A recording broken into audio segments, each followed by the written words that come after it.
Servus, Glück auf und herzlich willkommen zu einer weiteren FC Bayern Reaction. Ja Leute, diesmal die Pressekonferenz vor dem Spiel bei TSG Hoffenheim.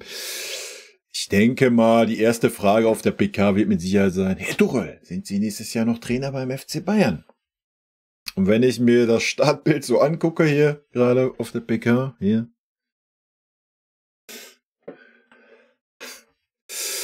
ist die Chance relativ hoch. Aber gut, wir gehen mal rein. Ich bin gespannt, ob die Frage kommt und ob sie als erstes kommt. Ansonsten, Leute, letzter Bundesligaspieltag, Saison ist gelaufen. TSG Hoffenheim unentschieden, müssen wir holen für Platz 2. Ist dem einen wichtiger wie dem anderen. Ja, und damit gehen wir rein in den Bums, ne? Wie immer der Hinweis natürlich, bevor wir hier loslegen. Da muss ich gerade nochmal rüber switchen, weil nur hier kann ich meinen Button drücken. Ja. Ich weiß, hier 60, 70, 80% der Leute, die hier zuschauen, haben den Kanal nicht abonniert. Wenn euch gefällt, was ihr seht, oder wenn ihr mich in irgendeiner Form unterstützen wollt, abonniert einfach den Kanal. Das reicht. In diesem Sinne, Leute, vielen lieben Dank dafür und nun rein hier. Ja, grüß Gott zusammen. Der FC Bayern schwingt sich auf zum letzten Spiel der Saison. Morgen Nachmittag bei der TSG Hoffenheim. Herzlich willkommen zur Medienrunde mit Thomas Tuchel. Reiß ab den Deckel. Und willkommen der ersten Frage hier in der Mitte. Carrie Hau für Sport 1, bitte. Sky mittlerweile. Ah ja, Sky jetzt. Die Verletztenliste? Alter, die wackeln auch hin und her, ne? Jetzt Sky, vorher da, jetzt hier. Wild. Nee? Ja, ganz, ganz wichtige Frage. Nee, die wichtigste Frage. Hoffenheim, Grundordnung. Guck mal, wie er spessert, der Thomas. Ich sag ja, ich fühle das. So fühle ich das. Vizemeisterschaft? Mhm. Nee, okay. Bleiben Sie Trainer des FC Bayern oder ist das hier heute Ihre letzte Pressekonferenz an der Sebener Straße? Das ist die letzte Pressekonferenz an der Sebener Straße. Es bleibt bei der Vereinbarung vom Februar. Es gab nochmal Gespräche, wie Sie ja auch berichtet haben in der letzten Woche. Aber wir haben keine Einigung gefunden für eine weitere Zusammenarbeit und deshalb bleibt es bei der Vereinbarung im Februar. Okay, das wäre natürlich auch, also erstmal wäre es krass gewesen, ja, vor allem nach den Aussagen von Uli. Und ich denke auch, der wird derjenige sein, der das verhindert hat.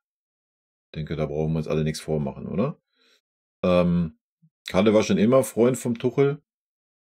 Wenn wir die sportliche Leistung Revue passieren lassen aus dieser Saison, ist es auch vollkommen gut, dass es keine Einigung gibt. Und hoffen wir, dass es nicht noch eine Einigung gibt. Nochmal, ich habe schon 100.000 Mal gesagt, ich habe nichts gegen Thomas Tuchel. Es passt einfach nicht zum FC Bayern. Seine Art, wie er Fußball spielen möchte, immer 100% am Gegner ausgerichtet, auch mal super defensiv, ist einfach eine Sache, die nicht zum FC Bayern passt. Ja. Und dass er nicht so den Hang dazu hat, irgendwie junge Talente in den Konkurrenzkampf mit der etablierten Spielern zu stellen. Ich denke, das ist auch klar, das haben wir gesehen diese Saison. Ja, ich weiß, viele rechnen den Pavlovic und Tuchel zu, tue ich persönlich nicht. Aber meinetwegen, lass ihn zugestehen. Das war's dann aber auch. Ja. Und dafür, dass so viel mehr da ist und wir so viel Verletzte hatten, hat man einfach zu wenig rausgemacht. Spielerentwicklung hat auch stagniert diese Saison. Von daher ist es eigentlich der logische Schritt. Ich hätte es verstanden, wenn man jetzt gesagt hätte, wow, nächstes Jahr haben wir, keine Ahnung, eine Vereinbarung mit Pep, mit Klopp, mit Alonso, mit sonst wem und wir brauchen jetzt noch einen Trainer für ein Jahr. Dann hätte ich den Move verstanden, hätte gesagt, alles klar. Ja, machen wir das Beste draus, gehen wir mit rein, Fokus, Finale da home. Hätte ich verstanden, aber ich glaube auch, dass Tuchel das nicht nötig hat. Und das mit Sicherheit auch ein Grund ist. Ja. Dass er mit Sicherheit dann jetzt irgendwie eine langfristige Geschichte wollte und nicht wieder nur so ein Bums. Und wie gesagt, die Aussagen von Uli waren auch absolut respektlos. Und ja, es ist die logische Konsequenz, dass ein Tuchel dann sagt, Und ich gehe auch davon aus, dass wir danach noch was hören werden von Tuchel, wenn es dann endlich soweit ist, dass er nicht mehr beim FC Bayern ist. Und da hat er dann wahrscheinlich auch sogar das Recht zu und teilweise recht mit seinen Aussagen. Aber wir wissen ja auch, alles ist möglich im Fußball. Vielleicht macht der FC Bayern doch noch Zugeständnisse an Thomas Tuchel, wenn man keinen anderen findet. Was mir persönlich jetzt gerade ein bisschen Sorge macht auf diese Frage, dann ist ja Graugänse Hansi wieder ganz groß im Rennen. Also bin ich ganz ehrlich, dann hätte ich lieber einen Tuchel behalten. Aus dem Februar. Geht's weiter bei dir? Hanna Reif für Merkur und TZ, bitte. Ja, was waren die Knackpunkte für die Entscheidung? Wie schwer fällt es Ihnen, diese Mannschaft, mit der Sie ja jetzt doch am Ende sehr, sehr gut harmoniert haben und zusammengewachsen waren, zurückzulassen? Sehr schwer, sehr schwer. Das war im Februar schon so und das ist jetzt natürlich durch, je länger eine Saison dauert und je mehr Erlebnisse sie haben, da geht es ja auch nicht nur um Siege, aber vor allem natürlich um Siege. Diese Niederlage in Lazio und das Rückspiel, in dem wir unter Druck standen und solche Erlebnisse schweißen dich natürlich zusammen. Dann vor allem die Champions-League-Spiele gegen Arsenal und dann auch natürlich die Art und Weise gegen Real Madrid schweißt dich zusammen. Vor allen Dingen natürlich auch die Mannschaft und der Staff und das Feedback vor allen Dingen nach Real Madrid in dieser letzten Woche. Waren eigentlich die Basis dann dafür, nochmal über eine 180-Grad-Wende nachzudenken. Aber wie gesagt, wir haben keine Einigung gefunden und ich werde auch nicht auf einzelne Punkte eingehen und auf die Beweggründe dahinter. Das ist hinter verschlossener Tür und das bleibt dort auch und es bleibt jetzt, wie gesagt, bei der Vereinbarung vom Februar. Ja. Chapeau dafür an Thomas Tuchel, ja, gar keine Frage. Und ja, es wäre auch wirklich krass gewesen, wenn man sich da geeinigt hätte. Ja, sage ich ganz ehrlich, weil ich denke, Tuchel wird schon einige Forderungen gestellt haben, was auch völlig zu Recht, ja, nachdem, wie man mit ihm umgegangen ist. Aber da sind wir wieder bei dem Thema, ob man das jetzt gut findet oder nicht, dass ein Tuchel nächste Saison nicht da ist. Bei dem Machtthema Uli Hoeneß, ja, der über allem steht. Dann ist Felix Röderer für Antenne Bayern an der Reihe. Ja, Herr Tuchel, Sie waren jetzt knapp über ein Jahr hier Trainer. Welches Fazit ziehen Sie denn persönlich und wie kräftezehrend war vielleicht für Sie auch diese Zeit?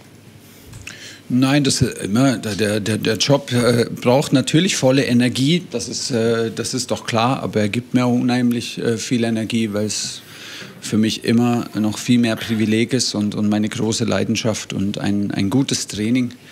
Ein gutes Training ist bei mir immer die Grundlage für einen hervorragenden Tag. Also Sie können mich mit sehr wenig glücklicher machen als mit einer guten Trainingseinheit morgens. So, deshalb, das wird immer so bleiben. Deshalb gibt das, und ich glaube, dass es wenig bessere, lustigere Orte gibt als eine Fußballkabine und eine Trainerkabine.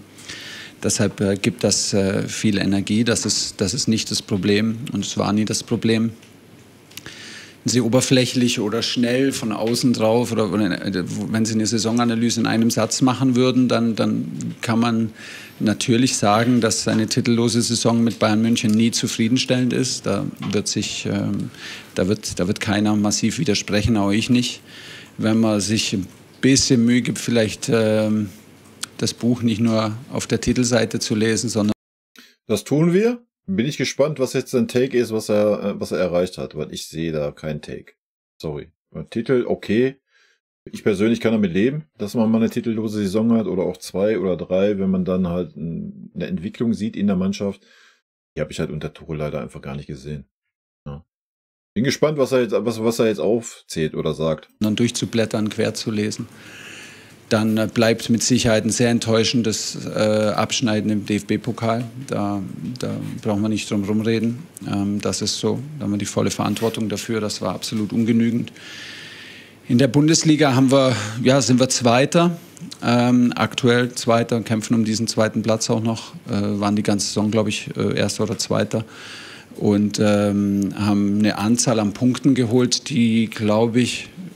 Boah, jetzt geht der in dieselbe Kerbe rein, Alter. Das ist traurig. Ja, er bringt jetzt den Move, ja, die Punkteanzahl hätte wahrscheinlich in den letzten 10 Jahren jedes Mal zur Meisterschaft gereicht.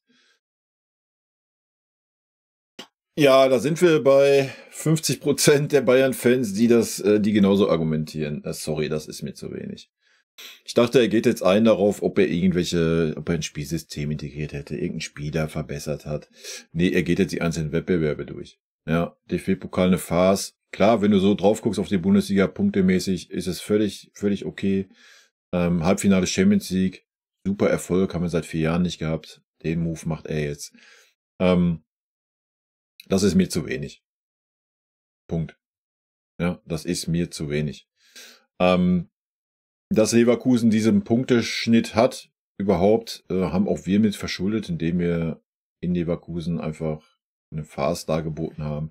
Wer weiß, was passiert wäre, hätten wir da gewonnen, hätte es vielleicht einen kleinen Knacks gegeben, was auch immer. Weiß man alles nicht, hätte Fahrradkette. Aber wie er sagt, man sollte das Buch dann nicht nur von außen sehen, sondern aufschlagen. Und wenn man das Buch mal aufschlägt und sich mal ein bisschen damit auseinandersetzt. Ich meine, wir haben eine verletzte Misere, die seinesgleichen sucht. Ja? Sich dann hinzusetzen und zu sagen, nee, das hat alles nichts mit dem Training zu tun, ist wild.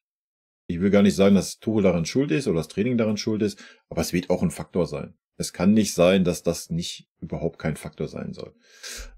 Das zweite, habe ich gerade schon gesagt, ein Spielsystem. Oder Harry Kane mal unseren Stürmer einbinden, bedienen mit Bällen. Habe ich die ganze Saison nicht gesehen. Ja, wir haben super taktisch starke Leistungen gehabt gegen Stuttgart, gegen Arsenal, gegen Real Madrid, indem wir uns hinten reinstellen und auf Konter spielen. Wow, dafür muss ich jetzt kein Taktikfuchs sein, um sowas umzusetzen. Auch da, ich persönlich sehe da keine Entwicklung. Variabel waren wir nie. Wir haben einen Stiefel durchgezogen. Ja. Heute spielen wir durch die Mitte, dann haben wir 90 Minuten durch die Mitte gespielt, egal ob der Gegner nach 10 Minuten umgestellt hat und die Mitte zu war uns egal, wir haben einfach weiter durch die Mitte gespielt. Spieler besser gemacht.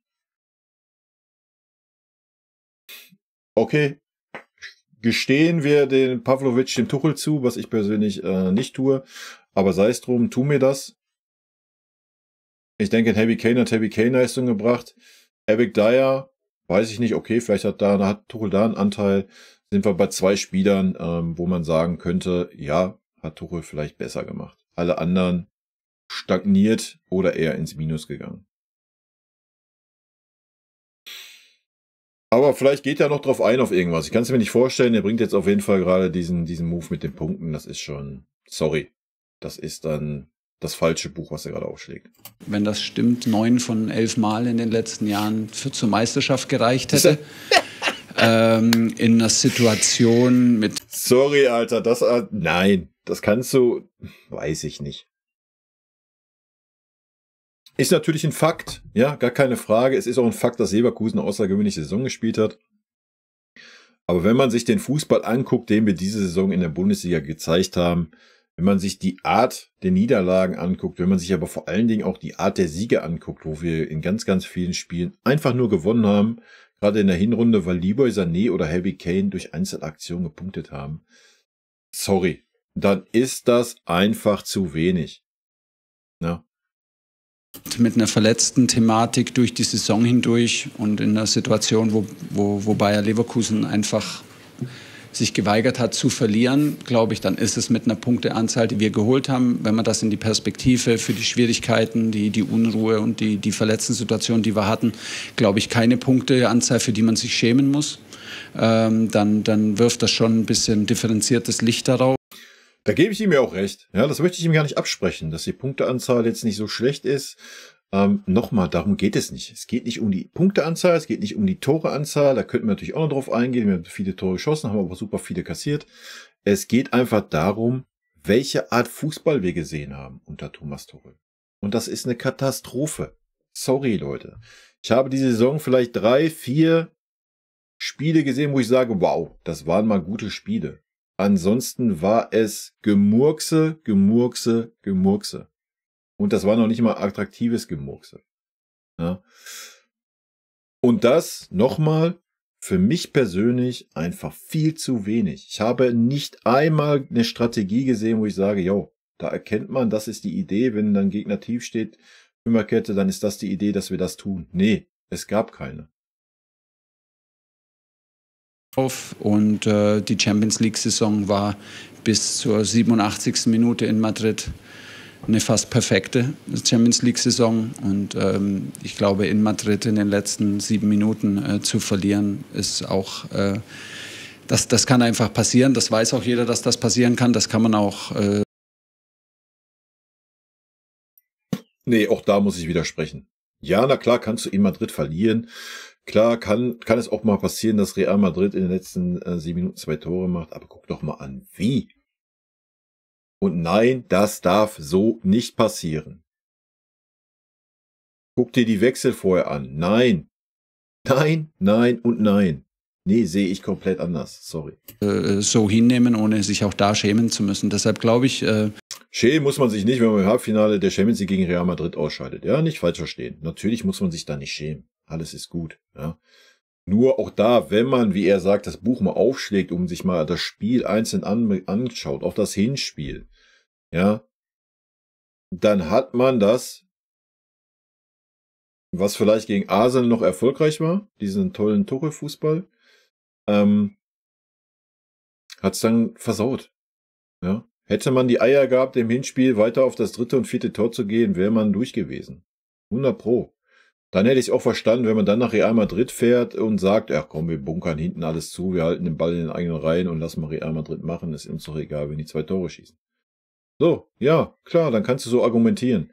Aber wir haben im Hinspiel den Sieg verschenkt, sie fahren dann mit einem 2:2 dahin und man hat die Einstellung auf dem Platz gesehen, wir sind damit reingegangen zu sagen, ja komm, wir retten uns irgendwie ins Elfmeterschießen. Wir haben in der 25. Minute angefangen, auf Zeitspiel zu spielen. Beim Stand von 0:0. Sorry. Leute. I don't know, das ist nicht Bayern, wie ich Bayern kenne. Ja.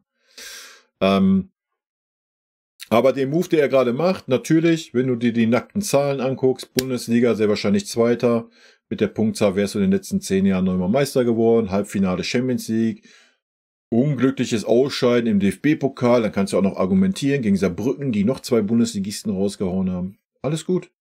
Ja, da müssen wir nicht drüber reden, dass das eine schlechte Saison war. Ja. Aber ich fange schon an, ins Saisonfazit zu gehen. Das ist hier viel zu früh. Nochmal, für mich persönlich ist die Art und Weise einfach dieses Spielsystems nicht vorhanden war, die Nichtentwicklung von Spielern und so weiter. Das ist eigentlich, was ich bewerten würde. Ja. So. Und wenn man das so positiv darstellt, wie er es gerade tut, dass man so viele Punkte geholt hat, dass man Halbfinale Champions League war, dann muss man die anderen Punkte mal ganz klar hervorheben. Ja, da muss man sich mal die Art und Weise angucken, wie wir diese Sachen erreicht haben. Dass es sich lohnt, da differenziert drauf zu schauen. Wir sind sehr, sehr selbstkritisch mit uns selber. Wir werden uns nie vor der Verantwortung drücken, aber grundsätzlich glaube ich, dass wir das Recht haben, auch mit erhobenem Kopf und mit erhobenem Kopf aus diesen 15 Monaten rauszugehen. Weil wir alles dafür getan haben, die maximalen Erfolge zu erreichen, haben wir nicht geschafft. Aber ich glaube, wenn man sich die Mühe macht, differenziert draufzuschauen, gibt es keinen Grund, dass wir durch die Hintertür oder... Das weiß ich nicht. Das kann ich nicht wirklich gut beurteilen. Ja, dafür müsste man halt echt wissen, was im Training so ist, wie es so die Stimmung im Staff und so ist. Dann kann man das vielleicht ein bisschen beurteilen. Aber natürlich muss er nicht durch die Hintertür gehen. Das ist natürlich völliger Schwachsinn. Ja. Nochmal, die nackten Zahlen sagen, es war nicht so schlecht. Am Ende des Tages bleibt es trotzdem so, dass wir diese Saison keinen Titel geholt haben. Und das völlig zu Recht bei dieser Art Fußball, die wir gespielt haben. Ja, um das mal ganz klipp und klar zu sagen. Mit erhobenen Hauptes weiß ich nicht. Letztes Jahr hat man die Meisterschaft geschenkt bekommen, ansonsten wurde auch da alles vertuchelt. Ja. Diese Saison wurde alles vertuchelt. Auch das Spiel in Madrid, meines Erachtens nach, vertuchelt. Wären wir das anders angegangen, wäre da, glaube ich, auch mehr drin gewesen. Aber gut, im Nachhinein können wir uns immer hinsetzen und klug scheißen. Alles gut. Das ist auch einfach Tuchels Art, Fußball zu spielen. Auch alles gut. Aber ja, dann muss man sich auch auf die Fahne schreiben, das, was ein Uli Hoeneß kritisiert hat mit den jungen Spielern, das ist bei Thomas Tuchel nicht vorhanden. Ja. Und da können gerne die ganzen Reporter da ihre Pavlovic-Karte spielen. Das ist so einfach zu widerlegen, aber da brauche ich jetzt hier nicht wieder drauf eingehen. Und nochmal, die Art Fußball, die wir gespielt haben, ist grausam. Wir haben einfach den Ball nach vorne gespielt und haben gesagt, jo, so, Leute, ihr mit eurer individuellen Klasse, macht mal irgendwas. Macht irgendwelche Einzelaktionen. Kein Spielsystem à la Stuttgart, à la Leverkusen, wo du ein System siehst, wo du Abläufe siehst, so da, Dreiecke bilden, da, freilaufen. Nee. Bei uns Standfußball und irgendjemand mit einer Einzelaktion wird schon irgendwas kreieren. Und das ist nach, was waren es jetzt, etwas über ein Jahr, Thomas Tuchel, sorry, einfach zu wenig in meinen Augen. Ja. Und das ist völlig unabhängig, ob man Titel geholt hätte oder nicht. Oder rausgehen müssen. Nächster ist Christian Kunz für die dpa. Ja, dann erstmal danke für die Zusammenarbeit. Welches Gefühl spüren Sie jetzt gerade aktuell am meisten? Und können Sie auch einen Einblick geben, wie es Harry Kane gerade geht, ob er spielen kann? Ich wäre ein bisschen traurig, ja, weil ich ungern Mannschaften verlasse, so, weil es einfach, und auch ein Staff, also da gehören ja auch 60, 70 Leute hier mit dazu, die man jeden Tag sieht. Das beginnt mit den Ordnern an der Tiefgarage und mit den Jungs in der Küche und wenn er das wenigstens mal ausgestrahlt hätte, ja, das ist ja auch noch so ein Vorwurf, der im Raum steht, wie auch immer. Wenn Tuchel mal ausgestrahlt hätte, dass er wirklich für den FC Bayern brennt, ja, und für den FC Bayern lebt, ich glaube, dann wäre das auch noch mal ein bisschen anders. Und man hätte ihn vielleicht auch den einen oder anderen wilden Take, den er gefahren hat in dieser Saison, wenn man sich mal so ein paar Pressekonferenzen zurückerinnert, verziehen. Aber das hat er nie vorgelebt. Man hat immer so das Gefühl gehabt beim Tuchel, ja, ich bin jetzt hier beim FC Bayern, ja, weiß ich auch nicht, guck mal, ob ich 1, 2 oder 3 Jahre hier bin, dann ziehe ich weiter, ist mir am Ende egal, ja. Man hat nie das Gefühl gehabt, so, wow, geil, ich bin beim FC Bayern, Leute, geil, ich habe jetzt irgendwas erreicht und ich bin heiß, den FC Bayern in eine Ära zu führen und so weiter. Das Gefühl hat er nie ausgestrahlt, ja. Das ist schade. Anscheinend hat er es ja so, wie er es jetzt gerade darstellt, er hat das ja gelebt und gefühlt, ja, aber konnte es nie transportieren. Nie in Richtung der Fans. Um die Küche, die uns hier jeden Tag Frühstück, Mittagessen auf allerhöchstem Niveau auch Service bieten und alles tun, dass wir uns wohlfühlen. Und so geht das natürlich durch Teammanagement, Physios. Da entsteht ja einfach Bindung und Miteinander und man arbeitet so eng stundenlang jeden Tag zusammen. Deshalb ist das immer schwer und immer ein bisschen traurig. Zu Harry, um mal vielleicht einen Bogen zum Sport und zum Spiel zu spannen. Harry ist in ärztlicher Behandlung bei seinem persönlichen Arzt auch und ist nicht mehr da, kann auch nicht mitfahren, war einfach, war in Madrid schon grenzwertig, haben Sie ja mitbekommen. Und da sind wir wieder beim Punkt. Warum hat er dann gegen den VfB Stuttgart unbedingt spielen müssen? Gab es da einen Grund für? Denke nicht. Ja. Und diese Klöpse, nochmal, der Trainer ist für die Aufstellung verantwortlich. Nicht der Spieler oder sonst ein Spieler oder ein Uli Hoeneß oder sonst wer. Nein, das ist Thomas Tuchel. Ja. Und selbst wenn Harry Kane sagt, ja, ich will unbedingt spielen, weil ich noch den Torrekord von Robert Lewandowski erreichen will, dann hat der Trainer zu sagen, pass mal auf, das kannst du gerne dann in den letzten beiden Spielen tun. Erstmal geht es darum, um den letzten Titel in der Champions League. Ich kann mir auch nicht vorstellen, dass ein Harry Kane das gesagt hätte. Und der Fokus ist auf Real Madrid. Man hätte diese Spieler gar nicht spielen lassen dürfen gegen Stuttgart. Ja, und das hat er nicht nur einmal diese Saison gemacht, diese Moves. Ja, die hat er öfter gemacht bei mehreren Spielern. Und immer mit dieser Ausrede, ja, wir haben sonst keine anderen Spieler. Was leider Schwachsinn war. Ja, wir haben genug andere Spieler gehabt. Wir haben es versucht mit Spritzen und Behandlung und der Rücken hat komplett zugemacht, ist es schlimmer geworden und ist in kleinen Alltagsbewegungen dann immer wieder aufgebrochen. Da gab es überhaupt keine Chance, dass er auch nur trainiert. Deshalb ist nicht mehr dabei, ist nicht im Kader. Leroy ist nicht im Kader, Jamal wird nicht im Kader sein. Ich hätte das nur gedacht. Choupo hat eine Grippe erwischt, ist nicht im Kader. Minje hat sich verletzt im Spiel gegen Wolfsburg, war nicht im Training, ist nicht im Kader. Kingsley versucht alles vielleicht noch möglich zu machen durch die kleine Hintertür in den Kader. Ja, macht dann natürlich auch Sinn, dann jetzt einen King da reinzuwerfen, wieder so direkt nach der Verletzung, statt ihm die Ruhe bis zur EM zu gönnen. Wo er sich dann wahrscheinlich auch wieder neu verletzen wird. Bei Frankreich zu kommen zur EM ist aber für morgen auf keinen Fall im Kader. Ja. Sascha Boy ist ist fit zurück auf dem Platz, aber aus privaten Gründen nicht im Kader. Der ist in Frankreich aus einem privaten, traurigen Grund. Aber okay, das hat klare Priorität und ja, Rafa. Okay, aber schön zu wissen, dass er wieder spielfit wäre. Guerrero ist verletzt, Serge Gnabry ist verletzt, ist klar. Erste Reihe, Stefan Ordentliche Kumbert, Liste, ne? Ja. Allerdings. Herr Tuchel, Sie haben gerade über die Traurigkeit gesprochen des Abschieds.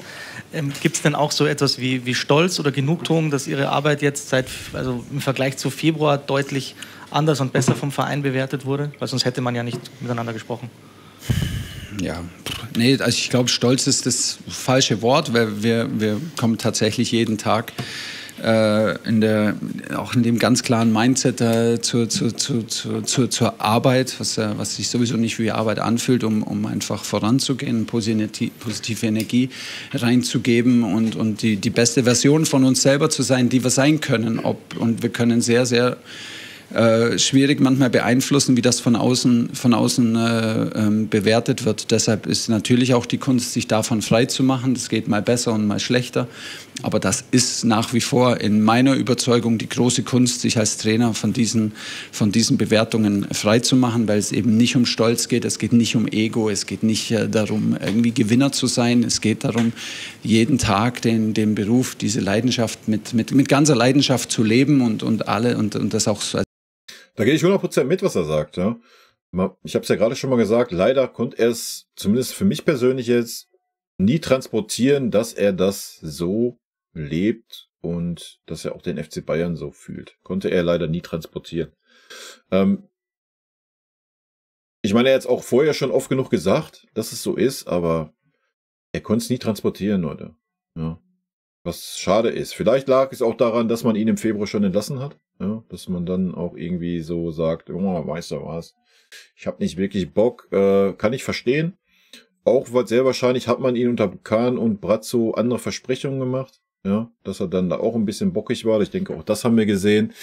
Das waren vielleicht alles Gründe, warum er das nie so transportieren konnte, wie er es gerade darstellt. I don't know. Als solches anzuerkennen und da auch bei allem Ernst, bei aller Verbissenheit auch eine Leichtigkeit und so weiter zu haben.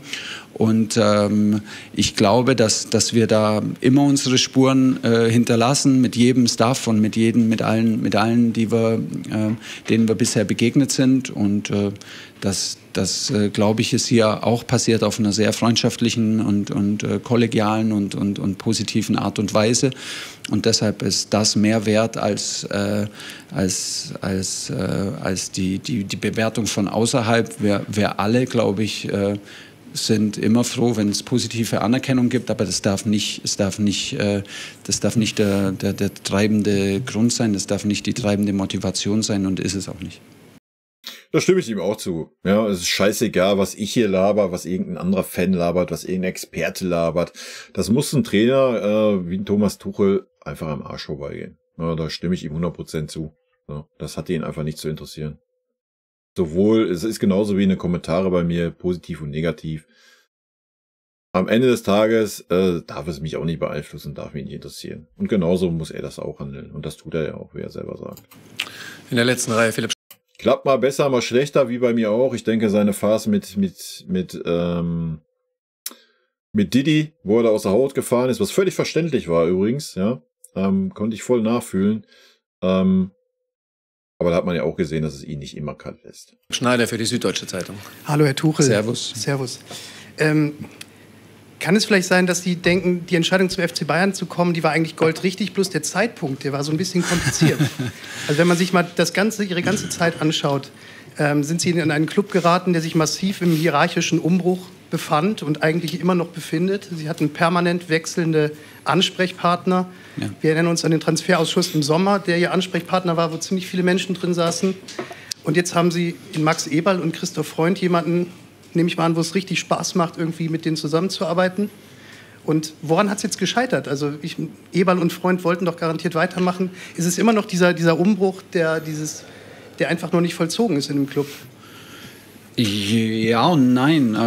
Gute Frage. Also Wirklich mal eine gute Frage. Muss man ja auch mal loben. Ne? Ja, das Timing. Ich denke, das ist immer entscheidend, das Timing. Und wir haben uns natürlich mit vollem Gewissen auch für Bayern entschieden, auch mit dem Wissen um die Historie, auch der Historie der vorigen Trainer und so weiter. Und trotzdem war das eine schnelle Entscheidung und auch eine Bauchentscheidung und auch eine emotionale Entscheidung. Und Sie haben ja völlig recht, die Entscheidungsträger, die uns überzeugt haben, von denen ist 15 Monate später und schon fast schon früher kein einziger mehr da, mit denen ich damals am Tisch saß. Und ja, ich glaube, dass auch so Momente, die sich nach Umbruch anfühlen, ja auch eine große Chance sein können und auch normal sind. Also so in so eine Größe von Club zu gehen und zu erwarten, dass einfach nur Sonnenschein und flaches Wasser ist, das wäre sehr naiv. Also das wird mal stürmisch und das wird auch mal Wellen geben und da wird man ein bisschen seekrank und so weiter. Aber ja, das kann. Metaphern hat er immer drauf, ne? Letztes Mal die Straße mit der Nachbarschaft. Kalkuliert man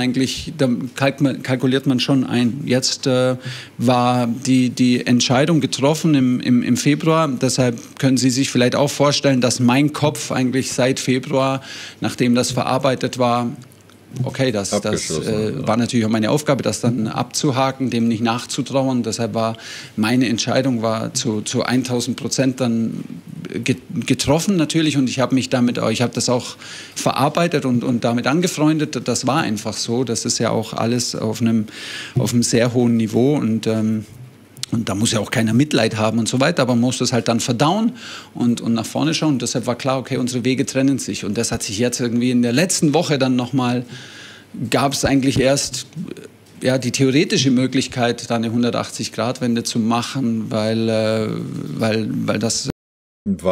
alle, die man haben wollte, abgesagt haben. So, und ich denke, das war auch ein Faktor beim Tuchel. Das müsst ihr euch auch vorstellen. Wenn das so läuft wie bei Barca, ja, so, das kommt ja dann als Beispiel. Der Trainer wurde ja auch, hat man sich verabschiedet, dann hat man den Vertrag doch wieder verlängert. Aber da ist man halt nicht hingegangen. Vielleicht hat man das auch gemacht, ich weiß es nicht. Aber zumindest hat man es da nicht so öffentlich gemacht.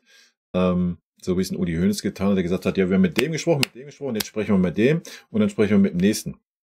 So, und dann kriegst du 4, 5, 6 Absagen und dann gehst du zu dem Trainer hin, der noch da ist und sagst so, ach ja, vielleicht hast du nicht doch noch Lust.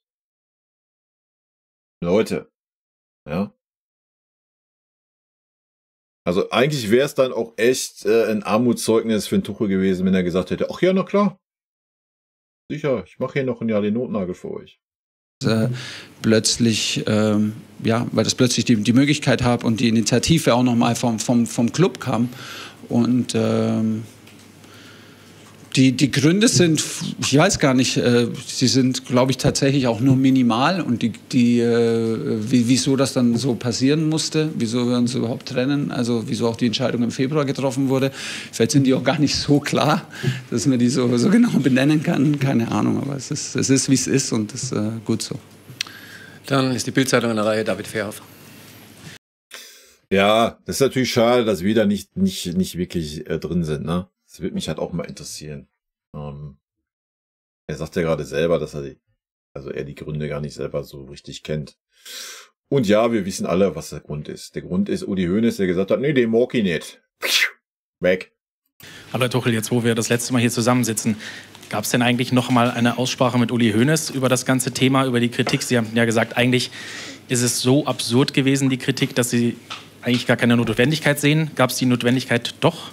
Ja, wenn nicht ausdrücklich mein Name genannt worden wäre, hätte ich mich halt überhaupt nicht angesprochen gefühlt. Und wenn es nicht ausgerechnet noch Uli gewesen wäre, dann wäre alles nicht so schlimm gewesen. Aber so war es nun mal. Aber wir haben uns im Rahmen des Spiels gegen Real Madrid auch getroffen und haben das natürlich auch begraben, weil es auch keinen Sinn macht, weil ich bin auch nicht nachtragend. Es macht auch keinen Sinn, nachtragend zu sein.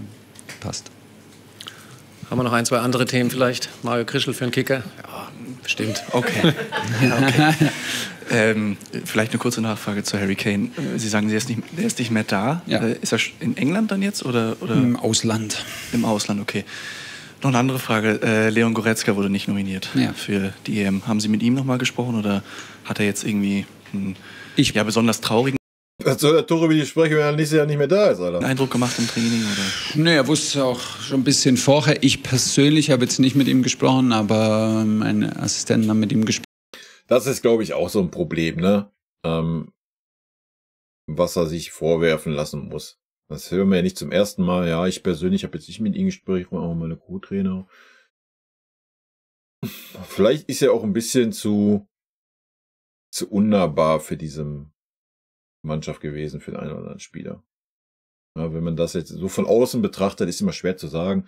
Aber wenn ihr das vergleicht mit so einem Hoeneß in Stuttgart oder mit so einem Alonso bei Leverkusen, da ist ein viel innigeres Verhältnis mit den Spielern, zumindest von außen betrachtet. Ja.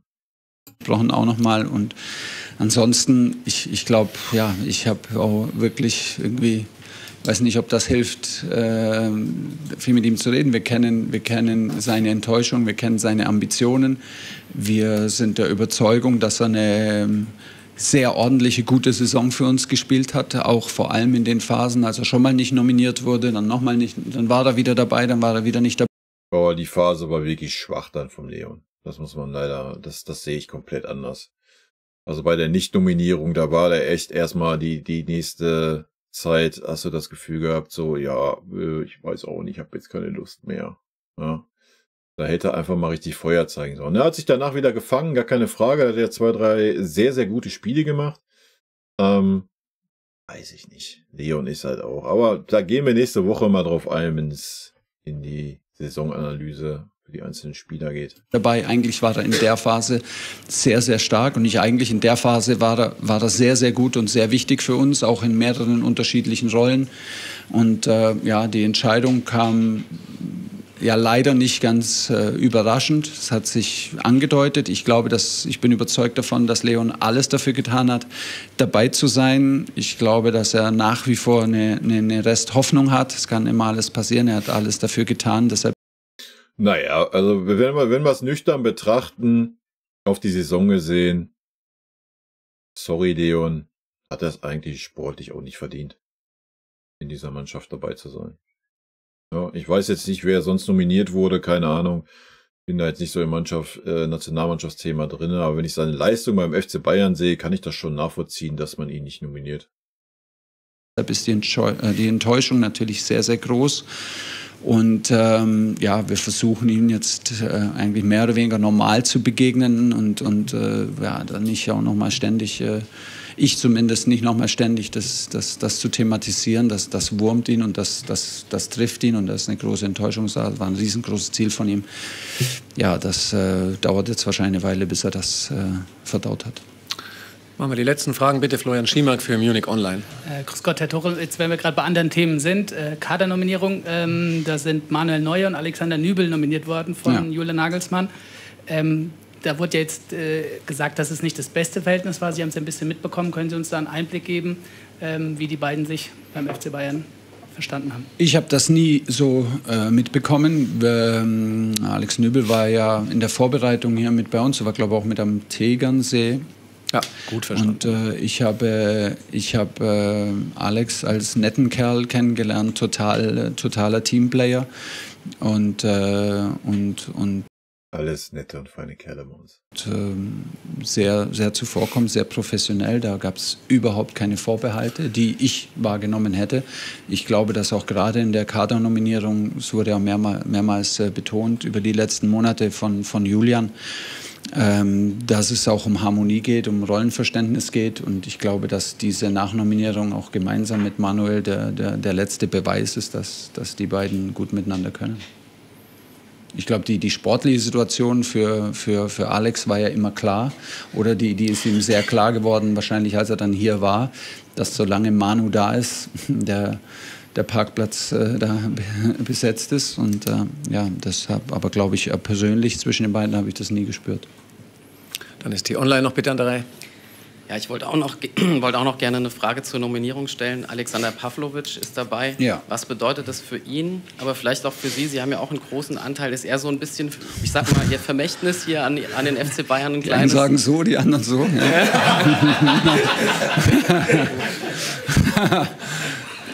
Ja.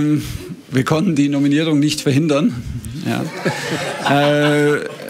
aber im Ernst, nee, das ist natürlich sensationell, weil es ist einfach eine Freude, den jungen Fußball spielen zu sehen. Und Alex war ja sehr früh, glaube ich schon, wir kamen ja, korrigieren Sie mich, wenn ich es falsch bin, ich glaube im April ging das so los, oder? Und in der laufenden Saison und haben dann auch da immer mal wieder von der zweiten Mannschaft Spieler gebraucht, weil wir in einem eng getakteten Rhythmus waren und an dem Spieltag +1 ja immer auch gerne mal mehr haben möchte. Das heißt nur 6, 7 Spieler, deshalb haben wir immer Spieler dazu genommen und vom ersten Training haben wir gedacht, dass wir in dem Jungen was Besonderes sehen. Er war extrem ballsicher und was eigentlich das Schönste war, er war sehr selbstbewusst und nicht aufgesetzt, sondern über seine Art Fußball zu spielen, war er selbstbewusst. Er will einfach jeden Ball haben, er bietet sich in der Lücke an, er bietet sich auch nach einem Fehler wieder an. Das ist sein Selbstverständnis und man muss ihn da nicht rein überreden, man muss sich da nicht reinzwingen, das ist einfach seine Art Fußball zu spielen. Dazu kam, dass er wahnsinnig nett war und immer bis heute einfach immer mit einem großen Lachen zum Training kommt und das ist eine Freude, ihn da diese Entwicklung zu sehen. Dann haben wir ihn in der Vorbereitung mit Franz Kretzig damit dazugenommen. Beide Jungs haben es top gemacht und deshalb gebührt das allergrößte Lob ihm selber. Warum hat man sie dann ein halbes Jahr ignoriert? Wo man sich im gleichen Atemzug dahinstellt und sagt, ich brauche Sechser. Warum hat man ihn dann ein halbes Jahr lang ignoriert und erst dann spielen lassen, wo es keinerlei Alternativen mehr gab? Warum hat man ihn dann nicht, wenn er doch alles so gut ist, wie er es gerade sagt, wo ich ihm 100% zustimme, warum hat man ihn dann nicht einfach mal in Konkurrenz gestellt? Zu einem Kimmich, zu einem Goretzka, zu einem Leimer. Hat man nicht getan. Dasselbe mit dem Kretzig. Deswegen ist ja ein Kretzig weggegangen. Warum hat man Kretzig nicht mal in Konkurrenz gestellt? Ja, warum hat man den etabliert nicht gesagt, guck mal hier, die Jungs, die liefern, die performen und wenn die besser sind wie du, dann spielen die. So, das hat man nie getan. Nie. Ja, nochmal, Pavlovic wurde erst dann gebracht, wo es keinerlei Alternativen mehr gab. Das ist, was ich den Tuchel vorwerfe. Und das ist, glaube ich, auch das, was Uli Hoeneß meinte. Ne? Man hat beim Tuchel halt nie das Gefühl gehabt, dass er auch nur ansatzweise auf die Idee kommen würde, zu sagen, das ist aber eine Maschine. Ja? Den werde ich jetzt hier aber mal reinwerfen und den werde ich rausbringen. So, das hast du nie gehabt, das Gefühl. Immer die Etablierten, die da sind, die keine Leistung bringen, die haben immer gespielt. Völlig Wurst. Ja, das erste Mal, dass er Pavlovic dann gebracht hat, war gegen Real Madrid, wo wirklich dann auch andere Alternativen da waren. Das war das erste Mal. Ansonsten vorher immer nur, wenn es nicht anders ging. Soll man ihn dann zugutehalten, dass er einen Pavlovic rausgebracht hat? Wie es gerade sagte, die einen sagen so, die anderen so. Muss jeder für sich entscheiden, ne? Die eine Seite, den Jungs die Tür zu öffnen, sie mittrainieren zu lassen und die andere Seite ist, wie sie es annehmen und welches Rollenverständnis sie dann daraus entwickeln und wie positiv sie bleiben und das war alles absolut top. Das hat natürlich jetzt eine Entwicklung genommen mit einer Nominierung für eine Heim-EM. Die hätten wir alle nicht erwartet und der Alex mit selber auch nicht, aber die hat er sich absolut verdient, wenn man sieht, wie er auch für uns gespielt hat und das ist wirklich nicht leicht für Bayern München im zentralen Mittelfeld zu spielen. Ja, 100% das hat er schon mit einer Selbstverständlichkeit und getan. Aber das hat er vom ersten Einsatz angemacht, die ersten 30 Minuten in Dortmund. Da muss man ja auch nochmal sehen, in Dortmund war sein erstes Spiel, die ersten 30 Minuten. Da hat er das schon gemacht. So, danach durfte er dann auch nochmal spielen, weil Kimmich gesperrt war. Und warum hat man dann nicht an ihm festgehalten? Weil er hat da ja schon die Qualitäten gezeigt. Ja, er hat die Qualitäten schon vorher gezeigt, in der Vorbereitung. Da brauchen wir gar nicht drüber reden. Aber warum hat man da nicht an ihm festgehalten? Und wie ich gerade sagte, hat dann gesagt, hier, der performt doch besser wie ein Leon, wie ein Kimmich auf dieser Position. Dann spielt er da, ist doch egal. Warum hat man das nicht getan? Die sehr beeindruckend war. Ganz feiner Kerl, ganz netter Kerl und deshalb dickes Kompliment und es gibt, glaube ich, niemand, der es ihm nicht gönnt. Ich wollte noch nachfragen zu Ihnen persönlich. Können Sie einen kleinen Ausblick geben, wann, wie, wo es für Sie weitergeht? Nee, kann ich nicht, weil... Weiß er noch nicht. Er muss erst nächste Woche mit Manchester United verhandeln. Ja? Das Schöne ist, Erik ten Hag ist dann auf dem Markt. und vielleicht bekommen wir dann Ten Hag bei uns. Ansonsten wird der Kreis gerade sehr eng und er schließt sich dann mit Hansi Flick. Das wäre das. Nein, bitte nicht. Also gar nicht, weil ich es, ja, vielleicht auch, weil ich es nicht will, aber wenn Sie sich vielleicht kurz nur reinversetzen und dann ist wahrscheinlich die Geschichte auch auserzählt, wie ich es vorher gesagt habe, dass seit Februar im Grunde für uns alle klar war, dass das Kapitel beendet ist und plötzlich gab es ja doch eine sehr, sehr turbulente letzte Woche. Auch für mich persönlich, natürlich für mein Trainerteam. Dann ist es jetzt auch heute echt nochmal wichtig, einen Fokus zu kriegen fürs Spiel morgen und das jetzt erstmal wirklich gebührend zu Ende zu bringen und dann ein bisschen Abstand zu kriegen, um meine Gedanken nochmal neu zu sortieren. Ich bin mir noch nicht sicher, ob die Story schon zu Ende erzählt ist. Ich meine, er hat jetzt klar gesagt, so, nee, ist aktuell alles so, weil wir uns nicht einigen konnten, aber wenn alle Stricke reißen und der Eberl hingeht und sagt, ja, komm, alles gut, Thomas. Wir stimmen doch zu bei den Sachen, die du willst. Zweimal bitte noch, Carrie Howe. Ja. Ja, ich muss nochmal auf das Thema kurz zurückkommen. Wann fiel die Entscheidung jetzt? Also jetzt heute Morgen und wie lang gingen auch die Gespräche mit den Verantwortlichen? Also wie kann man sich das ungefähr vorstellen? Ich weiß, dass Sie da nicht ins Detail unbedingt gehen möchten und vielleicht noch eine weitere... Das ist relativ einfach erzählt. Das ging von dem Donnerstag nach Real Madrid bis gestern. Lass mal das Slide jetzt wirklich. Den Ablauf. Oh, da muss er gleich reingrätschen, der Dieter. Weißt du, bei sonst irgendwelchen Fragen, die untere Gürtellinie sind, da grätscht er nicht rein. Aber jetzt geht's mal um ein paar Vereinsinterner, dass wir vielleicht mal einen Einblick kriegen, was das für eine Causa ist in dieser ganzen Trainersuche.